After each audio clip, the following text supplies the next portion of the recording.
Ketika mendengar nama Songgoriti, sebagian orang langsung membayangkan hal-hal yang kelam. Villa-villa yang disalahgunakan, berita-berita yang sensasional, dan stigma yang menempel begitu kuat pada kawasan ini.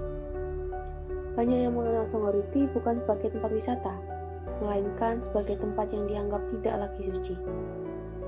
Namun, apakah benar begitu adanya? Ataukah ada cerita lain yang jarang kita dengar?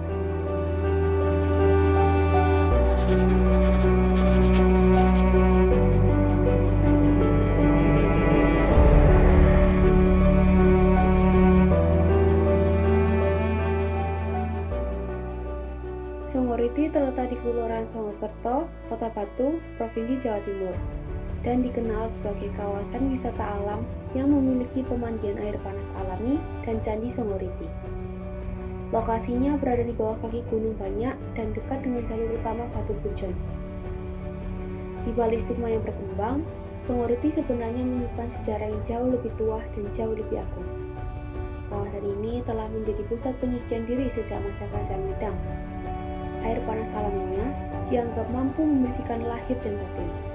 Candi Songgoriti, peninggalan abad ke-10, bukan hanya bangunan kuno, tetapi simbol kesucian, harmoni, dan spiritualitas masyarakat zaman dahulu. Satu kata yang Anda tahu tentang Songgoriti. Villa. Villa. Oke. Mandian. Di Songgoriti itu banyak villa-villa, tentunya juga ada mungkin wisata yang mungkin orang-orang tahu, para layang yang mungkin naik gitu ya. Sama taman langit. Waktu berjalan dan Songgoriti pun berubah. Pembangunan villa dan tempat wisata membuat kawasan ini berkembang menjadi destinasi komersial yang ramai pengunjung. Bagi sebagian orang, ini adalah peluang ekonomi. Villa disewakan, wisata meningkat, dan banyak warga menggantungkan hidup dari pariwisata. Ya, usaha villa lebih menguntungkan di sini untuk orang-orang yang singgah, terutama yang mau ke para layang, Mas. Namun, perkembangan ini tidak datang tanpa konsekuensi.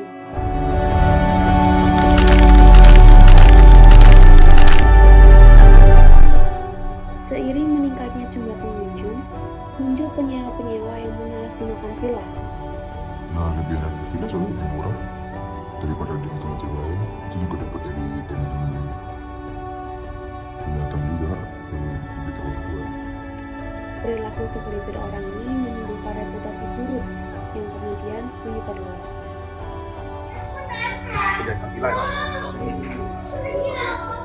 Kalau masalah wisata insya Allah saya paham. Tapi kalau Mulai terbangun villanya sekitar setahu saya itu 90 sampai 99. Kalau perahu wisatanya 99. Tapi kalau komoditinya 90-an itu. Kalau boleh tahu nih Mas, kan villanya kita lihat-lihat banyak banget di villa-villanya Mas. Itu karena dia setelah jadi tempat wisata. Wisatanya dulu itu kalau Songgoriti ini kan pemandian Tirta Nirwana sama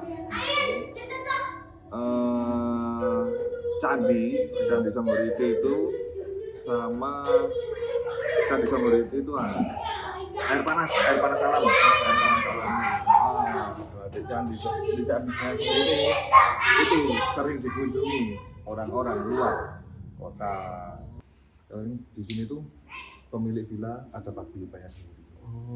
Pramu wisata ada paguyubannya sendiri.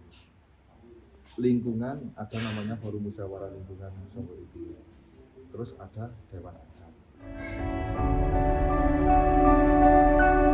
Kebenarannya seringkali tenggelam oleh berita. Songgoriti bukan tempat yang kotor, tetapi tempat yang citranya rusak oleh perilaku sebagian pengunjung. Songgoriti seringkali dikenal karena villanya, bahkan kadang muncul anggapan yang kurang baik. Padahal, kalau tidak lebih dekat, Songgoriti punya sisi yang jauh lebih berharga.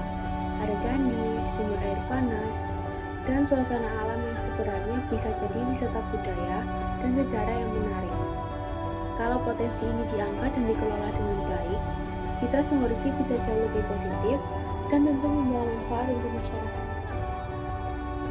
Songgoriti sering dikenal sebagai kawasan wisata villa, tapi di balik itu, Songoriti menyimpan nilai penting tentang bagaimana masyarakat menjaga lingkungannya, menyambut wisatawan dengan ramah, dan tetap melestarikan tempat ini sebagai bagian dari identitas daerah. Modernisasi memang mengubah banyak hal, tetapi jati diri Songoriti tidak pernah benar-benar hilang. Nilai sejarah masih hidup di dalam candi, dalam air panasnya, dan dalam masyarakatnya yang bertahan menjaga kawasan ini. Songoriti mengajarkan kita bahwa tidak ada tempat yang hanya punya satu sisi. Ada sejarah, ada stigma, dan ada kenyataan yang sering tak terdengar.